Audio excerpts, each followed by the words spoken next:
இவன் திடீர்னு அந்த குட்டி பொண்ணு கையை பிடிக்கிறான். அப்பதான் இவன் விரல ஊத்து பாக்குறான். இவனுக்கு தெரியுது இந்த பொண்ணோட விரல் உடஞ்சிருக்குன்னு சொல்லிட்டு.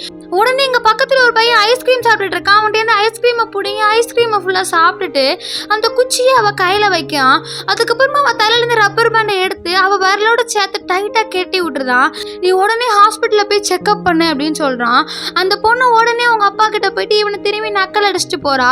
அவங்க அப்பாவும் இவளை ஹாஸ்பிட்டல் கூட்டு போறாரு. அப்போ அந்த பொண்ணோட கையை பார்த்து டாக்டர் ஷாக் ஆயிருந்தாரு. உடனே அவர் எக்ஸ்ரே எடுக்க சொல்றாரு. இந்த பொண்ணு கையில பிராக்சர் தான் இருக்குன்னு சொல்லிட்டு. அந்த நேரம் பார்த்து நம்ம ஹீரோவும் அந்த வழியா நடந்து வரான். அப்போ அந்த பொண்ணோட அப்பா ரொம்ப இரும்ப ஆரம்பிச்சிடுறாரு. உடனே அவன் கிட்ட வந்து அந்த பொண்ணோட அப்பா நெஞ்சில கை வச்சு பாக்குறான். அவர் திடீர்னு மயக்கம் போட்டு விழுந்துடுறாரு. அப்ப இவன் உடனே அவங்க அப்பா நெஞ்சில கை வச்சு பாக்குறான். ஹார்ட் பீட் நிக்கிற மாதிரி தெரியுது.